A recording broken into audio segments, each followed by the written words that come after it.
അഭിലാഷിന് ഒരു ടാർഗറ്റ്, എനിക്ക് ആനന്ദ് പറഞ്ഞു അഭിലാഷിലേക്ക് തന്നെ ഒരു ടാർഗറ്റ് കാണുന്നു. ഇന്നും ഞാൻ കുറേ കമന്റുകൾ വായിക്കും. ഇപ്പൊ ഞാൻ ചെയ്ത വീഡിയോയിലാണെങ്കിലും എനിക്ക് പടം ഇഷ്ടപ്പെട്ടാണ് ഞാൻ പറയുന്നത്, അല്ലേ? എന്റെ ഇഷ്ടമാണ് എന്റെ പടം, അല്ലെ? എനിക്ക് ഇഷ്ടപ്പെട്ട പടം മോശമാണെന്ന് പറയാം. പക്ഷെ അഭിലാഷിന്റെ പേര് പറഞ്ഞ് തന്നെ കമന്റുകൾ വരുന്നുണ്ട്. അങ്ങനെ ഒരു ടാർഗറ്റ് ചെയ്യുന്നത് എന്താണ് അഭിലാഷ് ചിന്തിച്ചിട്ടുള്ളത്?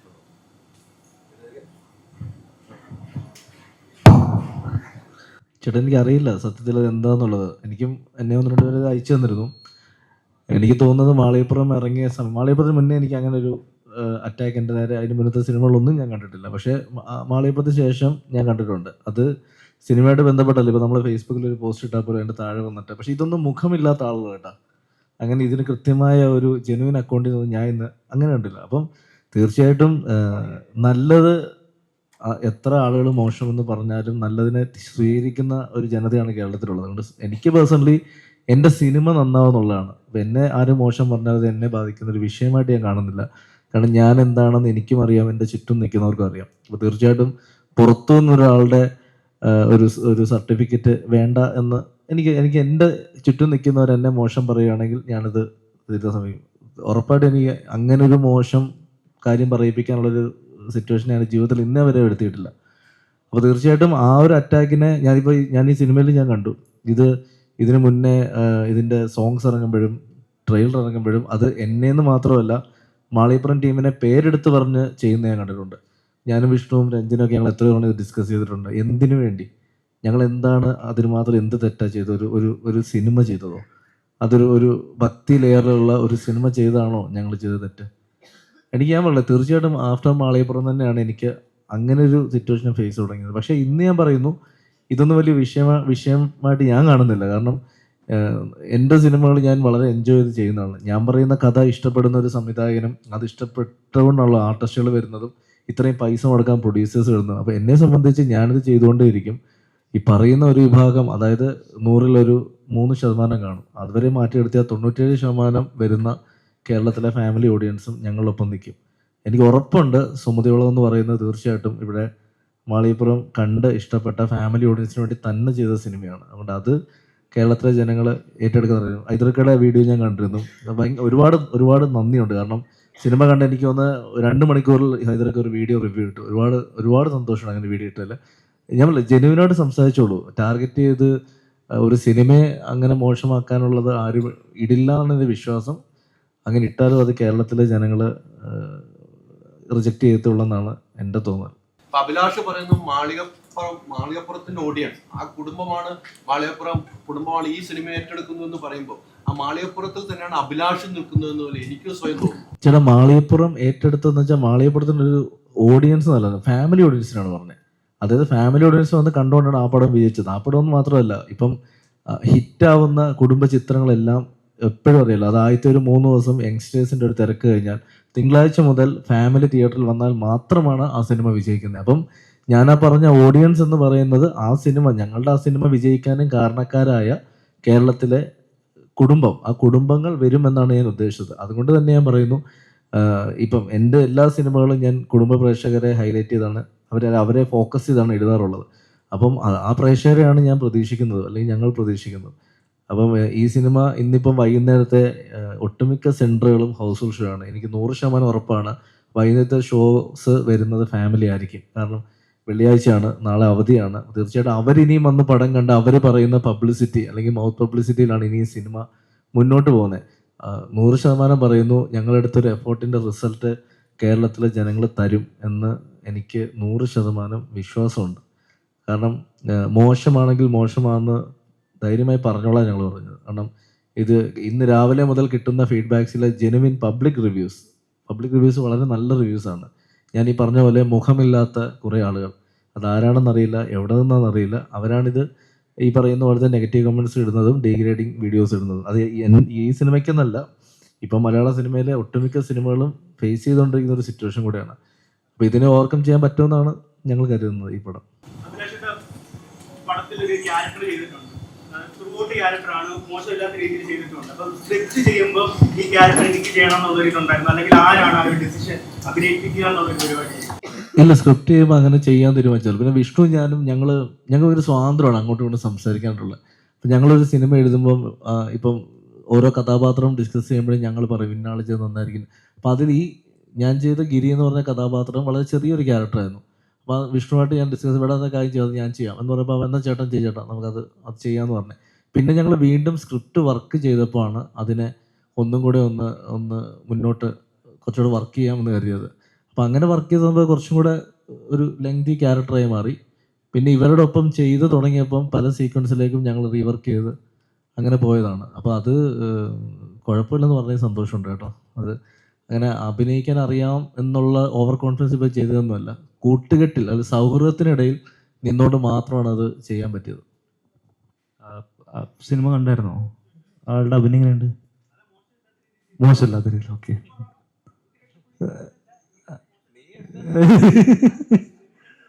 അതെ, പക്ഷെ ആ ഒരു ക്യാരക്ടറിനെ ഇദ്ദേഹം ഓക്കെ ആയിരുന്നില്ലേ? Thank you. നീ എന്താ ഉദ്ദേശിച്ചത്? ഇല്ല വേണ്ട, വിട്ട് അടുത്ത ക്വസ്റ്റ്യൻ. ഈ കാലഘട്ടം നമുക്ക് ഈ പടം നമ്മൾ ഈ സ്ക്രിപ്റ്റ് കിട്ടുമ്പോൾ നമുക്കൊരു റീവർക്കിൽ മെയിനായിട്ട് വന്നൊരു ഏരിയ ഈ കാലഘട്ടം ഒന്ന് റീക്രിയേറ്റ് ചെയ്യാം. നമുക്ക് പ്രസൻസ് ഇത് പോവാതെ കുറച്ചുകൂടി നമുക്ക് ആ ഒരു നൊസ്റ്റാൾജിക് ഫീലും നമ്മൾ മലയാള സിനിമയുടെ ഒരു ഗോൾഡൻ ഇയർ ഇതിലേക്കൊന്ന് റിമൈൻഡ് ചെയ്യിക്കാനും കൂടിയും ഒന്ന് ഫോഴ്സ്ഫുള്ളി സ്ക്രിപ്റ്റിൽ നമുക്ക് ഇരിക്കാമെന്ന് അഭിലാഷ് ചേട്ടനാണ് പറഞ്ഞത്. അപ്പോൾ തുടരെ ഉണ്ടായിരുന്ന നമ്മുടെ ആക്ടേഴ്സും എൻ്റെ ടീമും എല്ലാവരും ഇരുന്ന് സംസാരിക്കുമ്പോൾ അത് കുറച്ചുകൂടിയും ഒരു മനോഹരം തോന്നി. ഏറ്റവും വലിയ ചലഞ്ച് നമുക്ക് ആർട്ട് ഡിപ്പാർട്ട്മെൻറ്റിൽ ഇതായിരുന്നു. കാരണം പല സാധനങ്ങളും കാര്യങ്ങളും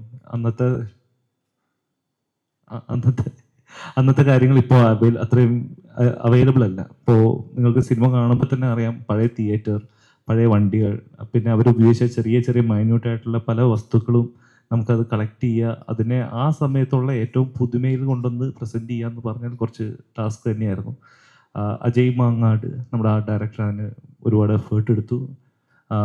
മുരളിച്ചേട്ടൻ അതിന് നല്ലൊരു സപ്പോർട്ടും തന്നു. അതുകൊണ്ട് എന്താ പറയുക, ബുദ്ധിമുട്ടായിരുന്നു, പക്ഷേ നല്ല രീതിയിൽ അത് വന്നു എന്ന് വിശ്വസിക്കുന്നു.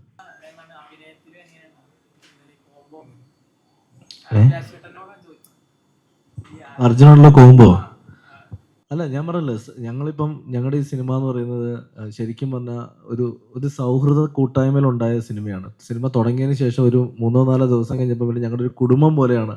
രാവിലെ ലൊക്കേഷനിലേക്ക് വരുന്നത് എങ്ങനെയാണ്, ലൊക്കേഷൻ ഇപ്പം ബാക്കിയുള്ളവരുടെ ഷൂട്ട് കഴിഞ്ഞാൽ പോലെ അവർ തിരിച്ചു പോവില്ല, ലൊക്കേഷൻ തന്നെ കാണും. അപ്പോൾ അവിടെ ശരിക്കും പറഞ്ഞാൽ അങ്ങനെ ഒരു ഷൂട്ടിംഗ് ലൊക്കേഷനാണെന്നുള്ള തോന്നൽ പോലും ആർക്കും ഇല്ലായിരുന്നു. അപ്പം ഭയങ്കര കംഫർട്ടായിട്ട് നമുക്കത് വർക്ക് ചെയ്യാൻ പറ്റി. അത് എനിക്കെന്നല്ല, ഇതിൽ വർക്ക് ചെയ്യുന്ന എല്ലാവർക്കും. അർജുനെ സംബന്ധിച്ച് അവൻ ഒപ്പം നിൽക്കുന്ന എല്ലാവരെയും പെട്ടെന്ന് എന്താ പറയുക, ഒരു സേഫ് സോണിലേക്ക് എത്തിക്കുന്ന ഒരു ആക്ടറും കൂടെയാണ്. അപ്പോൾ അതുകൊണ്ട് തന്നെ ഷൂട്ടിന് മുന്നേ ഉള്ള ഡിസ്കഷനിലും അല്ലെങ്കിൽ തമാശ കുറച്ചിലും ഒക്കെ കഴിഞ്ഞിട്ട് പോയി അഭിനയിക്കാൻ പോകുമ്പം ഇത് പെട്ടെന്നൊരു പരിപാടി എല്ലാവർക്കും കൂടെ ഒരുമിച്ച് അങ്ങ് ചെയ്യാൻ പറ്റും. അതുകൊണ്ടാണ് ഇതിൽ പല സീൻസും ഞങ്ങൾ ചിലപ്പം 2-3 ദിവസം എടുക്കുമെന്ന് കരുതുന്ന സീൻസൊക്കെ ചിലപ്പോൾ പെട്ടെന്ന് ഞങ്ങൾക്ക് ചെയ്യാൻ പറ്റിയിട്ടുണ്ട്.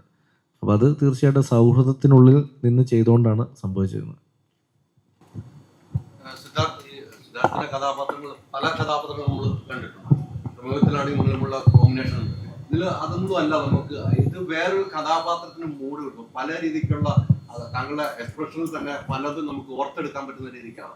ഒരു കഥാപാത്രത്തിനൊരു ചേഞ്ചിലേക്ക് വരുമ്പോൾ ഈ സുമതി വളവിലേക്ക് വന്ന് ഈ കഥ കേട്ട് കഴിയുമ്പോൾ താങ്കൾക്കാണ് ഈ കഥാപാത്രം വേറെ ആരെയും അതിനകത്ത് ഇവർക്ക് കാണാൻ പറ്റിയിട്ടില്ല എന്ന് ഞാൻ ഉറപ്പിച്ച് പറയാൻ കഴിയും.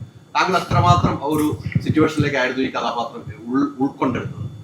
അത് ഞാൻ ചെയ്തതിൻ്റെ മിക്ക ക്രെഡിറ്റും വിഷ്ണുവിനും അഭിലാഷിനും തന്നെ എടുക്കുള്ളൂ. ബിക്കോസ് അഭിലാഷ് എഴുതിയ ഡയലോഗുകളും എങ്ങനെ പറയേണ്ട രീതി എന്നുള്ളത് മാത്രമേ എടുത്തു. അപ്പോൾ അതിൽ ഹ്യൂമർ വർക്കൗട്ട് ആവാൻ പറ്റി എന്നുള്ളതിൽ സന്തോഷം.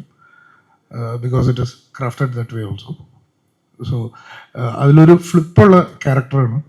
ഫസ്റ്റ് ഹാഫിൽ കാണുന്നത് അല്ല സെക്കൻഡ് ഹാഫിലുള്ള പുള്ളിയുടെ രീതി. അപ്പം അത് വിഷ്ണു ഭയങ്കര അഭിമാനത്തോടു കൂടിയാണ് എൻ്റെ അടുത്ത് ചേട്ടൻ ഇത് ഭയങ്കര പിടിക്കാൻ പറ്റും, ഭയങ്കര ഫ്ലിപ്പുള്ള ക്യാരക്ടർ. അതിന് ഇതൊരു ക്യാരക്ടറായിട്ട് ഇത് ഫ്ലിപ്പ് ചെയ്യണ ഒരു ക്യാരക്ടർ ഇല്ല, അങ്ങനെയാണ്. അതിലാണ് എൻ്റെ സരത വന്നിട്ട് all credits to him. Of course I could do it. So thank you. അത് തന്നെയാണ് ഞാൻ ചോദിച്ചത്. സെക്കൻഡ് ഹാഫ് വന്നപ്പോൾ ഒരു ചേഞ്ച് വരുന്നുണ്ടല്ലോ, അത് വിഷ്ണു എന്ത് പറഞ്ഞാലും ഉൾക്കൊള്ളാൻ കഴിയുന്നില്ലായിരുന്നു. എങ്ങനെയാവുന്നുള്ളൊരു ഭയമുണ്ടായിരുന്നു എന്ന് എനിക്ക് തോന്നുന്നു. ചെറിയ ഭയം ഉണ്ടായിരുന്നു. ബിക്കോസ് ഞാൻ സ്ഥിരം ചെയ്യുന്ന ഒരു ഏരിയയിലല്ലല്ലോ. അപ്പോൾ എനിക്ക് അതിൻ്റെ ഒരു ഔട്ട്പുട്ട് എനിക്ക് 100% ഡിസൈഡ് ചെയ്യാനുള്ളൊരു ബുദ്ധിമുട്ടുണ്ടായിരുന്നു. ബട്ട് വിഷ്ണുവാണ് ഒക്കെ. സോ അത് സന്തോഷമുണ്ട് അതിൻ്റെ. ഇപ്പം നിങ്ങൾ എല്ലാവരും അപ്രീഷിയേറ്റ് ചെയ്യുന്ന സമയത്ത് I am really happy. Exam എന്ന് പറയുന്നത് ഇപ്പം ബോളിവുഡിലായിരിക്കും കൂടുതൽ അതേപോലത്തെ സിനിമകൾ കൂടുതൽ ഹൊററും കോമഡിയും മിക്സ് ചെയ്തിട്ടുള്ള അവിടെ വർക്കൗട്ട് ആവുകയും ചെയ്യും. മലയാളത്തിലേക്ക് ഇത് കൺവേർട്ട് ചെയ്യുമ്പോൾ നല്ല പേടിയുണ്ടായിരുന്നു. ഇതെങ്ങനെ ഓഡിയൻസിലേക്ക് എത്തുമ്പോൾ ഒരു പേടിയുണ്ടാകും. പ്രത്യേകിച്ച് സുമതി വളവ് എന്നൊരു പേര് കേൾക്കുമ്പോൾ തന്നെ ഓൾറെഡി ആളുകൾക്ക് റിലേറ്റ് ചെയ്യാൻ പറ്റുന്ന ഒരുപാട് ഇൻസിഡൻസ് ഉണ്ടല്ലോ. ഇല്ല, എല്ലാം ഒരു പരീക്ഷണമാണല്ലോ. നമ്മളിതൊക്കെ ചെയ്യുന്നത് സക്സസ് ആവും എന്നുള്ളൊരു വലിയ പ്രതീക്ഷയിലാണ് ചെയ്യുന്നത്. ഇപ്പോൾ സുമതിയോളവ് ചെയ്യാൻ തീരുമാനിച്ചതിൻ്റെ പ്രധാനപ്പെട്ട കാരണം നമ്മൾ ഒരുപാട് ഇപ്പം യക്ഷിക്കഥകൾ കേട്ട് വളർന്നൊരു ചെറുപ്പമാണ് ഞങ്ങളുടേത്. ഉറപ്പായിട്ടും നിങ്ങളൊക്കെ അങ്ങനെ ഉണ്ടായി. നമ്മൾ ഒരുപാട് യക്ഷിക്കഥകൾ കേട്ടുണ്ടായി. അപ്പോൾ അത് വിഷ്വലൈസ് ചെയ്യാൻ ഭയങ്കര ഇഷ്ടം. ഇപ്പോൾ ഹിന്ദിയിൽ ഇപ്പോൾ സ്ത്രീ പോലത്തെ സിനിമകൾ, അതൊരു വില്ലേജ് ഹൊറർ കോമഡി സിനിമയാണ്. അതൊരുപാട് ഹിറ്റായേക്കുന്ന സിനിമയാണ്. മലയാളത്തിൽ മുന്നേ അങ്ങനത്തെ സിനിമകൾ ഇവിടെ ഓടിയിട്ടുണ്ട്, ഈ ഹൊറർ കോമഡി സിനിമകൾ. അപ്പോൾ ഒരുപാട് നാളായി ഒരു നാടൻ യക്ഷിക്കഥ ചെയ്തിട്ട്. അപ്പോൾ അത് ഒരെണ്ണം ചെയ്താലോ എന്ന് ആലോചിച്ചിട്ടാണ് ഞങ്ങൾ സുമതിയോളവിലേക്ക് എത്തുന്നത്. അപ്പോൾ തീർച്ചയായിട്ടും അതൊരു പരീക്ഷണമായിരുന്നു. പക്ഷെ അത് ഈ പറയുന്ന പോലെ ഒരു കൊമേഴ്ഷ്യൽ എൻ്റർടൈൻമെൻറ്റ് ആവണം, അല്ലെങ്കിൽ ഇത് ഒരു പക്ക പാക്കേജ് സിനിമയായിരിക്കണം. ഇതിൽ 4-5 പാട്ടുകൾ വേണം, 2 ഫൈറ്റ് വേണം, ഹ്യൂമർ വേണം, ഇമോഷൻ വേണം. അതുകൊണ്ട് ഇതിലെല്ലാം വേണമെന്ന് തീരുമാനിച്ച് തന്നെയാണ് എൻ്റെ സ്ക്രീൻ പ്ലേ ചെയ്തിരിക്കുന്നത്. അപ്പോൾ അത് ഈ പറയുന്ന പോലെ എല്ലാ സിനിമയും ഓരോ പരീക്ഷണമാണല്ലോ. ആ പുതിയൊരു ജോണർ ചെയ്യണമെന്ന് തോന്നി അങ്ങനെ ചെയ്തതാണ്.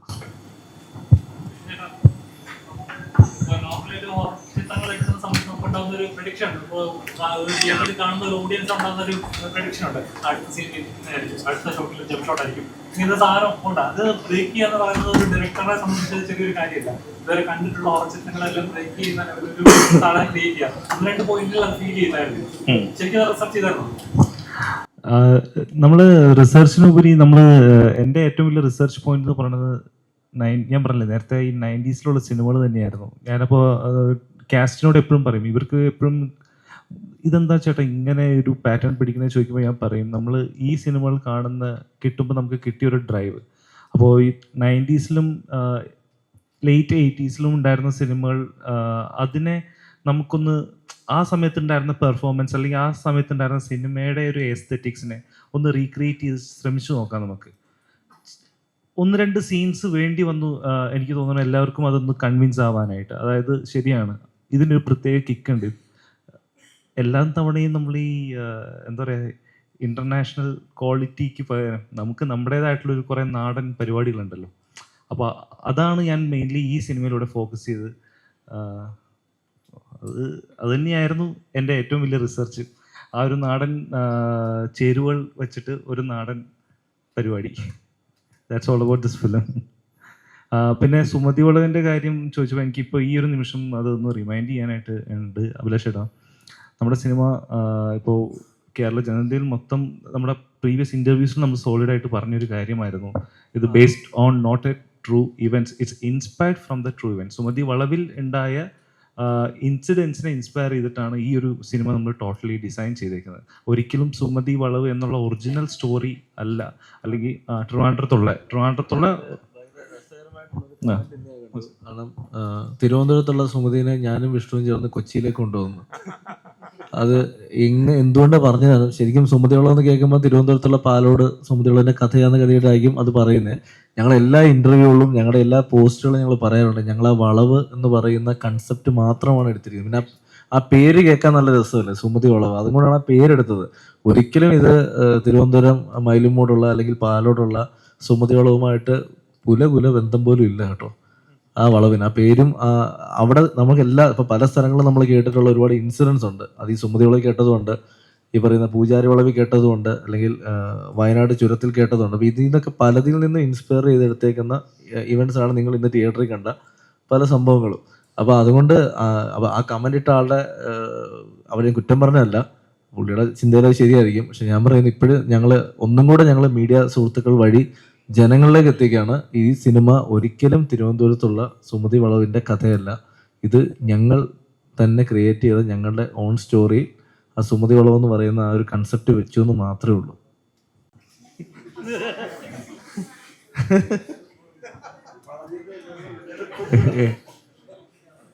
ഇവിടെ എഴുതുമ്പോൾ എന്ത് വളം അങ്ങനെയല്ല, എൻ്റെ അടുത്ത് ആരൊക്കെ ചോദിച്ചു 10ാം വളവിന്റെ സെക്കൻഡ് പാർട്ടാണോ സുമതിയുള്ളൂ എന്നൊക്കെ. അങ്ങനെയല്ല, ആ പേര് ക്യാച്ച് ആയിരുന്നു. ഇപ്പം ഞങ്ങൾ 2019 അർജുനോട് കഥ പറയുമ്പോഴും ഇതേ പേര് തന്നെയാണ്.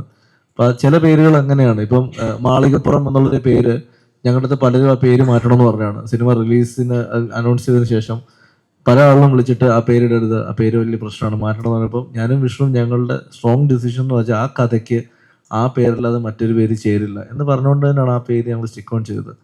അപ്പം ഈ കഥയ്ക്ക് അതുപോലെ തന്നെയാണ്. സുമതിയോളം എന്നുള്ള പേരല്ലാതെ മറ്റൊരു പേര് ഉണ്ടോ എന്ന് എനിക്കറിയില്ല. അതുകൊണ്ട് അങ്ങനെ തന്നെ വെച്ചത്. എടാ, ഇവിടെ ഇഷ്ടംപോലെ ആളുകളുണ്ട്, എന്തിനാ എന്നെ തന്നെ ഈ ടാർഗറ്റ് ചെയ്ത് ചോദിക്കുന്നത്? എന്നിട്ട് പറയും എല്ലായിടത്തും എൻ്റെ പേര് വരുമെന്ന്. കുഴപ്പമില്ല, പറ, ചോദിക്കും. ഒരു പേര് ബ്രാൻഡ് ആവാന്ന് പറയുന്നത് ചെറിയൊരു കാര്യമാണ്. അഭിലാഷ് പറയുമ്പോൾ മലയാളികൾക്ക് ഫൈൻ റൈറ്റേഴ്സിൽ ഒരാളാണ്. അപ്പം ആ അതൊരു ബ്രാൻഡാണ്. അത് എന്താ പറയുക, ടിക്കറ്റ് എടുത്താൽ വെർത്താണ് എന്നൊരു ഇതുണ്ട്. ഇത് അഭിലാഷേനെ കൊണ്ടുവന്നാണോ? അല്ല, ഞാൻ പറഞ്ഞല്ല, ഞാൻ എന്നെ സംബന്ധിച്ച് സിനിമ എന്ന് പറയുന്നത് ഒരു ചെറുപ്പം മുതൽ സ്വപ്നം കണ്ട് പിന്നീട് ഒരു പ്രായം കഴിഞ്ഞപ്പോൾ പഠിത്തത്തിലേക്ക് മീൻസ് മറ്റൊരു മേഖലയിലേക്ക് ജോലിയിലേക്ക് പോകുമ്പോഴും ഉള്ളിൽ കൊണ്ടുനടന്ന വലിയൊരു പാഷനായിരുന്നു സിനിമ. ഞാൻ 2013 സിനിമയ്ക്ക് വേണ്ടി എൻ്റെ ജോലി വിടുമ്പോഴും എൻ്റെ മുന്നിൽ ബ്ലാങ്ക് ആണ്. പക്ഷെ ഒരേ ഒരു ലക്ഷ്യം, ഒരു ദിവസം ഞാൻ ഈ സിനിമയിൽ എത്തും എന്നുള്ള അതേ ഒരു പാഷൻ ഉള്ളിൽ വെച്ചുകൊണ്ടാണ് 2013 തുടങ്ങിയ എൻ്റെ യാത്ര 2022 എൻ്റെ ആദ്യ സിനിമയായി ഇറങ്ങുന്നത്. അപ്പോൾ ആ 10 വർഷം ഞാൻ കണ്ട സ്വപ്നം അല്ലെങ്കിൽ ഞാൻ എടുത്ത എഫേർട്ട് തീർച്ചയായിട്ടും ഞാൻ ആഗ്രഹിച്ച പോലെ ഒരു ബ്രാൻഡിങ് എനിക്ക് ഉണ്ടാക്കണമെന്ന് കരുതി തന്നെയാണ് ഞാൻ ചെയ്യുന്നത്. അപ്പം ഈ പലപ്പോഴും വിമർശനങ്ങൾ കേൾക്കുമ്പം പറയാറുണ്ട്, ഇയാള് ഭയങ്കര ഷോ ആണല്ലോ, അവിടെ ചെന്ന് ഇയാളത് PR ആണോ? അതാ ഞാൻ ചോദിക്കുന്നത്, നമ്മൾ നാളെ ഒരു സമയത്ത് ഇല്ലാതായി കഴിയുമ്പം ഒരു ഐഡന്റിറ്റി എന്ന് പറയുന്നത് ഇവിടെ ബാക്കി വെച്ചിട്ട് പോകണം. അതിനുവേണ്ടി എല്ലാവരും ജീവിക്കുന്നത്.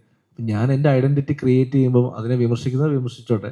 ഈ പറയുന്ന എന്നെ ട്രസ്റ്റ് ചെയ്യുന്ന ഒരു വിഭാഗം സിനിമാക്കാർ, അല്ലെങ്കിൽ എനിക്ക് ഡേറ്റ് തരുന്ന ആർട്ടിസ്റ്റുകൾ, അല്ലെങ്കിൽ എനിക്ക് ഡേറ്റ് തരുന്ന എൻ്റെ കഥ എടുക്കാൻ തയ്യാറായി നിൽക്കുന്ന ഡയറക്ടേഴ്സ്, പ്രൊഡ്യൂസേഴ്സ്, ഇത് കാണാൻ ആഗ്രഹിക്കുന്ന ജനങ്ങൾ, ഇത്രയും പേരോടുള്ളപ്പം തീർച്ചയായിട്ടും ആ ബ്രാൻഡ് എനിക്കൊരു വലിയ ഒരു എന്താ പറയുക, അതിൻ്റെ ബലം തന്നെയാണ്. തീർച്ചയായിട്ടും അത് കാണാൻ ആഗ്രഹിക്കുന്നവർ ഇവിടെ ഉണ്ടാവും, അല്ലെങ്കിൽ എന്നെ സ്നേഹിക്കുന്ന കുറച്ച് പേരെങ്കിലും ഉണ്ടാവും എന്ന് എനിക്ക് ഉറപ്പുണ്ട്. അപ്പോൾ അത് അവർക്ക് വേണ്ടി കുറച്ച് സിനിമകൾ ഞാൻ ചെയ്യും. ഒരുപാട് പ്രാധാന്യമുള്ളതാണ്. ഇപ്പൊ അഭിനയം പോലെ തന്നെ അത്രത്തോളം പ്രാധാന്യമുള്ളതാണ് അതിന്റെ മ്യൂസിക്കും മ്യൂസിയം. ഇങ്ങനത്തെ സിനിമകൾ കുറച്ച് വ്യത്യസ്തമായ പാട്ടുകൾ ഓൾറെഡി ട്രെൻഡിങ്ങിലാണ്. അപ്പം എത്രത്തോളം എഫേർട്ട് ഉണ്ടായിരുന്നു? അഭിലാഷിന്റെ സ്ക്രിപ്റ്റിന്റെ ഒരു ഡൈനാമിക്സ് എപ്പോഴും എനിക്ക് കാണാപ്പാടമാണ്. കടാവർ തൊട്ട് ഞങ്ങൾ ഒരുമിച്ച് വർക്ക് ചെയ്തതാണ്. ഓരോ സിനിമ ഓരോന്നാണെങ്കിലും അവന്റെ ചിന്താരീതിയും അല്ലെങ്കിൽ അഭിലാഷ് എക്സ്പെക്ട് ചെയ്യുന്ന മ്യൂസിക് എന്താണെന്ന് എനിക്ക് പലപ്പോഴും അറിയാൻ പറ്റാറുണ്ട്. അത് എല്ലാ സിനിമകളിലും ഗുണം ചെയ്തിട്ടുണ്ട്. ഇപ്പോൾ സുമതി വളവ് എന്നോട് വിഷ്ണുവും അഭിലാഷും കൂടെ നമ്മുടെ അഭിലാഷിന്റെ എൻ്റെ ആ സമയത്ത് ജോസഫ് ഇറങ്ങിയിട്ടുണ്ടായിരുന്നു. അവരുടെ ഒരു സിനിമയും നടക്കുന്നതിനൊക്കെ മുന്നേ എന്നോട് പറഞ്ഞ സബ്ജക്റ്റാണ് 2019 വിഷ്ണുവും അബിയും കൂടെയാണ് ഞങ്ങൾ ടോണിക്കോ കഫേയിൽ ഇരുന്നിട്ട് ആദ്യമായിട്ട് സുമതി വളവിനെ പറ്റി സംസാരിക്കുന്നത്. ആ സമയത്ത് സുമതി വളവ് വളരെ ലൈറ്റ് ഹാർട്ടഡ് ആയിട്ടുള്ളൊരു മൂവിയായിരുന്നു. ഒരു കുഞ്ഞിരാമായണം ഒക്കെ കാണുന്ന പോലെ കേൾക്കുന്ന പോലെയുള്ള വൈബിലുള്ള സിനിമ മാത്രമായിരുന്നു സുമതി വളവ്. പക്ഷെ അത് ചിന്തിച്ചുകൊണ്ട് ഇരുന്ന എനിക്ക് പെട്ടെന്ന് വലിയൊരു സർപ്രൈസ് ആയിരുന്നു ഇതിൻ്റെ ഒരു ക്യാൻവാസ് മാറിയത്. സുമതി വളവിൻ്റെ അപ്രോച്ചും സ്റ്റൈലും അതിൻ്റെ വ്യാപ്തിയും എല്ലാം മാറിയത് എനിക്ക് ഭയങ്കര സർപ്രൈസിങ് ആയിരുന്നു. അത് മാളികപ്പുറം കഴിഞ്ഞതും കൂടെ കൊണ്ട് എനിക്ക് അത് ഹാൻഡിൽ ചെയ്യാൻ ഭയങ്കര ഈസി ആയിരുന്നു. കാരണം എനിക്കും ഒരു മാസ് BGM കാര്യങ്ങളും കുറച്ച് കൂടുതൽ ഹെവി ആയിട്ടുള്ള music, but in that quality. നമ്മൾ ചുമ്മാ അലക്കലല്ല, ആ ഹെവിനെസ്സിലൊരു ക്വാളിറ്റിയും ഡെഫിനേഷനും ഉണ്ടാവണം എന്നാണ് ഞാൻ മ്യൂസിക്കിൽ ആഗ്രഹിക്കാറ്. അത് മാളികപ്പുറത്തിൽ ഒരു പരിധിവരെ കൊണ്ടുവരാൻ പറ്റിയിട്ടുണ്ടായിരുന്നു. ആ പരീക്ഷണം നടത്തിയത് കൊണ്ട് എനിക്ക് it was little easy for me Sumathi വളവ് കൺസീവ് ചെയ്യാനായിട്ട്. അതാണ്. അപ്പോൾ പിന്നെ ഈ പറഞ്ഞ പോലെ അഭിയായിട്ടുള്ള ബോണ്ടിങ് അങ്ങനെ വിഷ്ണു മാളികപ്പുറത്തിൽ അവൻ ഏതൊക്കെ സംഗീതമാണ് ഇഷ്ടം എനിക്ക് പഠിച്ചതാണ് അതിൽ കൂടെ. അതുകൊണ്ട് വിഷ്ണു എക്സ്പെക്ട് ചെയ്യുന്നത് എന്താണെന്ന് എനിക്ക് ഈസി ആയിട്ട് മനസ്സിലാക്കാനും കൊടുക്കാനും പറ്റിയിട്ടുണ്ട്. അതിനേക്കാട്ടിലുപരി ഇവർ രണ്ടുപേരുടെ ഇഷ്ടത്തിനേക്കാളുപരി ഇവർ രണ്ടുപേരും എന്നെ അങ്ങോട്ടൊന്നും ശല്യം ചെയ്തിട്ടില്ല എന്നുള്ളതാണ് ഈ രണ്ട് സിനിമകളുടെയും ഞാൻ കാണുന്ന ഒരു പ്രത്യേകത. മാളികപ്പുറത്തിലും രണ്ടുപേരും എന്നെ അഴിച്ചുവിട്ടിരിക്കുകയായിരുന്നു. സുമതി വളവിലും ഇടയ്ക്ക് വന്ന് കാണുന്നല്ലാതെ നമ്മൾ ഹെൽത്തി ആയിട്ടുള്ള ഡിസ്കഷൻസ് നടക്കുന്നല്ലാതെ വേറെ എന്നെ ഈ തോക്ക് ചൂണ്ടി നിർത്തിക്കൊണ്ട് പണിയെടുപ്പിച്ചൊരവസ്ഥ ഉണ്ടായിട്ടില്ല എന്നുള്ളതാണ് ഈ രണ്ട് സിനിമയുടെയും മ്യൂസിക്. എനിക്ക് എൻ്റെ ഇഷ്ടം പോലെ ചെയ്യാൻ പറ്റിയിട്ടുണ്ട്. എന്നെ ആദ്യം വിളിക്കുന്ന ഹൈദരൊക്കെയാണ് ഇന്ന് ഉച്ചയ്ക്ക്.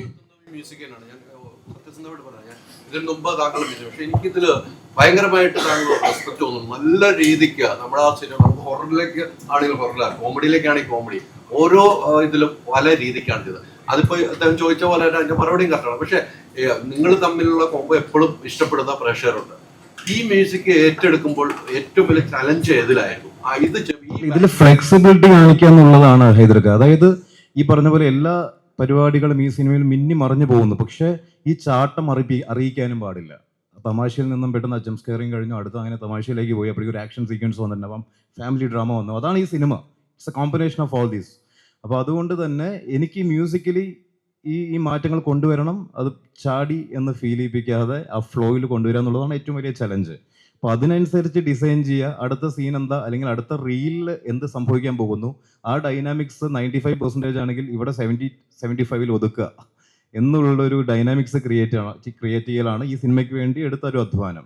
മ്യൂസിക് ക്രിയേറ്റ് ചെയ്യുന്നതിനെക്കാട്ടിലും ഈ സിനിമയുടെ ഫ്രീക്വൻസി എത്രമാത്രം, ഏറ്റക്കുറച്ചിലുകൾ എത്രമാത്രമാണ് കണ്ടുപിടിച്ച് ചാടിയിട്ടില്ല എന്ന് ഉറപ്പിക്കുക എന്ന് പറയൂല്ലേ. പെട്ടെന്ന് ഒരു ഫൺ മ്യൂസിക് വന്നു, പെട്ടെന്ന് തമാശയിലേക്ക് പോയി, പെട്ടെന്ന് റൊമാൻസിലേക്ക് പോയി എന്ന് ഫീൽ ചെയ്യിപ്പിക്കരുത്. എന്നാൽ ഇവിടേക്കൊക്കെ പോവും വേണം വിത്തിൻ സെക്കൻഡ്സ്. അതാണ് അതിൻ്റെ ഒരു ചലഞ്ചായിട്ട് ഈ സിനിമയിലുള്ള ചലഞ്ച്. അത് കൃത്യമായിട്ട് തന്നെ അച്ചീവ് ചെയ്തിട്ടുണ്ട്, ഉറപ്പാണ്. വലിയ വലിയ റോളുകളിലേക്കാണ് എത്തിക്കൊണ്ടിരിക്കുന്നത്. പക്ഷേ ഈ സിനിമയിലേക്ക് എത്തിയപ്പോൾ താങ്കളെ ഞങ്ങൾ പ്രതീക്ഷിച്ച ഒരാളായിട്ടല്ല കാണാൻ പറ്റുന്നത്. എന്തായിരുന്നു ഇതിലൊക്കെ പ്രതീക്ഷിച്ചത്? വളരെ വേറെ രീതിക്കൊക്കെ പ്രതീക്ഷിച്ചു, പക്ഷെ ഒരു രക്ഷയില്ലായിരുന്നു.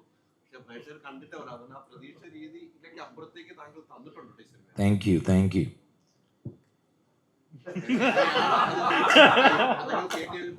തന്നിട്ടുണ്ടോന്നാണ് ചോദിച്ചത്? തന്നിട്ടുണ്ടെന്നാണ് പറഞ്ഞത്. എന്നാൽ താങ്ക് യു, ഒരുപാട് സന്തോഷം. എന്നെ സംബന്ധിച്ചിടത്തോളം ഞാൻ പറഞ്ഞില്ലേ, ഞാൻ പണിക്ക് ശേഷം ചെയ്ത സിനിമയാണ്. ഞാൻ പണി കഴിഞ്ഞ് തിരിച്ച് UK പോകാൻ വേണ്ടി നിൽക്കുമ്പോഴാണ് എനിക്ക് ഈ സ്ക്രിപ്റ്റ് കേൾക്കുന്നതും മുള്ളിച്ചേട്ടനും അഭിലാഷും വിഷ്ണുവോട് വന്ന് ഇത് പറയുന്നതും ഞാൻ കമ്മിറ്റ് ചെയ്തു. എന്നെ സംബന്ധിച്ച് ഇത് വേറൊരു ഗുരുകുലമായിരുന്നു. ഞാൻ ജോജി ജോർജിൻ്റെ കൂടെ പണി എന്ന പടത്തിൽ ത്രൂ ഔട്ട് വർക്ക് ചെയ്ത് അത് കണ്ട സിനിമ എടുക്കുന്ന രീതിയും പാറ്റേൺ ടോട്ടലി ഡിഫറെൻ്റ് ആണ്. എല്ലാ സിനിമകളും വ്യത്യാസമാണ്. ഞാൻ അതുപോലെ എൻജോയ് ചെയ്ത് വർക്ക് ചെയ്തതാണ്. ശങ്കർ സാറ്, വിഷ്ണു, അഭിലാഷ് കഥയിൽ തന്ന സ്വാതന്ത്ര്യം, പിന്നെ ഇതിൻ്റെ ലീഡ് ആക്ടേഴ്സ് അർജുൻ, ബാലു, സിദ്ധു, ഞങ്ങൾക്ക് എല്ലാവർക്കും കോമ്പിനേഷൻ സീൻസ് ഉണ്ട്. ഞങ്ങളെല്ലാം ഭയങ്കര എൻജോയ് ചെയ്ത് ഷൂട്ട് ചെയ്ത ഒരു പടമാണ് സുമതി. അതുപോലെ കഷ്ടപ്പാടും ഉണ്ടായിരുന്നു, നൈറ്റ് ഷൂട്ടുകളും കാടിനകത്തുള്ള ഷൂട്ടുകളും കാര്യങ്ങളെല്ലാം. അപ്പോൾ അതെല്ലാം സിനിമയിൽ വിഷ്വലി നല്ല നല്ല ഭംഗിയായിട്ട് തോന്നുന്നു. അതെല്ലാം ഇദ്ദേഹം ഒപ്പിയ നല്ല ഫ്രെയിംസുകൾ ഭയങ്കര രസമായിട്ട്. കാരണം നൈറ്റ് ഷൂട്ടുകൾ സിനിമയിൽ ഫുൾ ത്രൂ ഔട്ട് നൈറ്റാണ് മജോറിറ്റി ഈ സുമതി വളവിൻ്റെ കാര്യങ്ങളെല്ലാം ചെയ്തത്. അപ്പം അതിനെ സ്ക്രീനിൽ ഇത്രയും ഭംഗിയായിട്ട് അവതരിപ്പിച്ച ഫസ്റ്റ് ഓഫ് ഓൾ ശങ്കർ സാറിന് ഗ്രേറ്റ് താങ്ക്സ്. നന്നായിട്ട് അദ്ദേഹം അത് ചെയ്തു. അതുപോലെ ഇതിലുള്ള എല്ലാ ആക്ടേഴ്സിനോടും അതിഗംഭീരമായിട്ട് എല്ലാവരും പെർഫോം ചെയ്തതായിട്ടാണ് എനിക്ക് ഫീൽ ചെയ്തത്. Anyway thank you so much.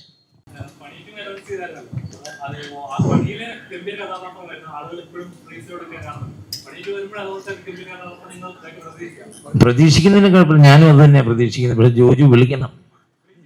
അല്ല, അദ്ദേഹം അതിൻ്റെ പണിപ്പുരയിലാണ്. അദ്ദേഹം വേറെ സിനിമയുടെ ഷൂട്ടിങ്ങും തിരക്കുമൊക്കെ ആയിട്ട്. പണി 2 അടുത്ത വർഷത്തേക്കെന്നാണ് ജോജു പറഞ്ഞിരിക്കുന്നത്. ഞാനതിലുണ്ടോന്നോ എൻ്റെ ക്യാരക്ടർ ഒന്നും ഇതുവരെ ഡിസ്ക്രൈബ് ചെയ്തിട്ടില്ല. പക്ഷേ സ്ക്രിപ്റ്റും കാര്യങ്ങളൊക്കെ ഞങ്ങൾ ഡിസ്കസ് ചെയ്തിട്ടുണ്ട്. എന്നോട് പറഞ്ഞിട്ടുണ്ട് കഥയുടെ ത്രെഡും കാര്യങ്ങളൊക്കെ.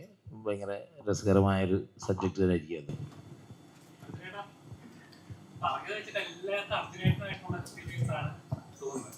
ഒരു സിനിമയിൽ ചെയ്യുമ്പോൾ ക്യാരക്ടർ ഡിഫറൻസ് ഉണ്ടല്ലോ. ഈ കഥ കേൾക്കുമ്പോൾ ഒരു ഹൊററാണ്, പല സമയം കോമഡിയാണ്. ആ കഥാപാത്രം അവസാനം വരെ എന്താ നമ്മൾ തിരഞ്ഞെടുക്കുന്ന നായകനെ പോലെ ആദ്യം ഒരു പേടിത്തനാണെങ്കിൽ അവസാനം ധൈര്യം അങ്ങനെ ഒരു കഥാപാത്രമല്ല. എങ്ങനെയാണോ അതിന്റെ അവസാനം വരെ അങ്ങനെ തന്നെയാണ് കീപ്പ് ചെയ്തത്. അതാണ് ക്യാരക്ടറിലേക്ക് കുക്ക് ചെയ്യാൻ മേജർ റീസൺ ഒന്നാമത് സുമതി വളവ് എന്നുള്ള വളവിൻ്റെ പരിപാടികളും പിന്നെ അങ്ങനത്തെ ഒരു കാലഘട്ടമാണ്. പിന്നെ നമ്മൾ ഒരു ഇല്ലാത്തൊരു ഗ്രാമത്തിൽ ക്രിയേറ്റ് ചെയ്തതാണ് കല്ലേലി എന്ന് പറഞ്ഞിട്ട്. ആ ഗ്രാമത്തിലെ ആൾക്കാർ 7 മണിക്ക് അല്ലെങ്കിൽ 6 മണിക്ക് ശേഷം ഇരുട്ടിയാൽ പിന്നെ പുറത്തിറങ്ങൂല. എല്ലാവർക്കും ആ നാട്ടിൽ പേടിയാണ്. അത്രയും പേടിയുള്ള നാട്ടിലെ ഏറ്റവും കൂടുതൽ പേടിയുള്ള ഒരു വ്യക്തിയാണ് എൻ്റെ ക്യാരക്ടർ അപ്പു.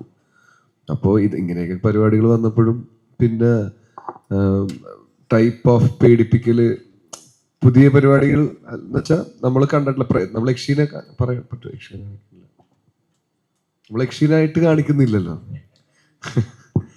അപ്പൊ അതൊക്കെ എനിക്ക് കേട്ടപ്പോൾ കുറച്ച് ഇൻട്രസ്റ്റിംഗ് ആയിട്ടൊക്കെ തോന്നി. പിന്നെ കാര്യങ്ങളൊന്ന് പറഞ്ഞു, ഡിസ്കഷൻ്റെ ഇടയിലൊക്കെ കുറെ കാര്യങ്ങൾ പറയും തോറും നമുക്ക് അതിനോടുള്ള ഇൻട്രസ്റ്റ് കൂടി ഇരിക്കുകയായിരുന്നു. പിന്നെ ഇങ്ങനത്തെ ഒരു പേടിത്തൂറൻ ക്യാരക്ടർ ജീവിതത്തിൽ കുറച്ച് പേടിയുണ്ടെങ്കിലും സിനിമയിൽ കുറച്ച് കൂട്ടിൽ അഭിനയിക്കേണ്ടി വന്നില്ല. അതുകൊണ്ട് കുഴപ്പമില്ലാണ്ട് ചെയ്തെന്നാണ് വിശ്വസിക്കുന്നത്. പൂവ് പോലൊരു പുട്ടുണ്ടേ അജ്മിയുടെ പുട്ടും. വിളമ്പാം നല്ല വിശേഷം അജ്മി സ്റ്റീം മെയ്ഡ് പുട്ടുപൊടി. Ultra modern kitchen devices. ഒരു കിച്ചണിൽ വേണ്ട എല്ലാ ലേറ്റസ്റ്റ് ബ്രാൻഡുകളും ഇവിടെയുണ്ട്.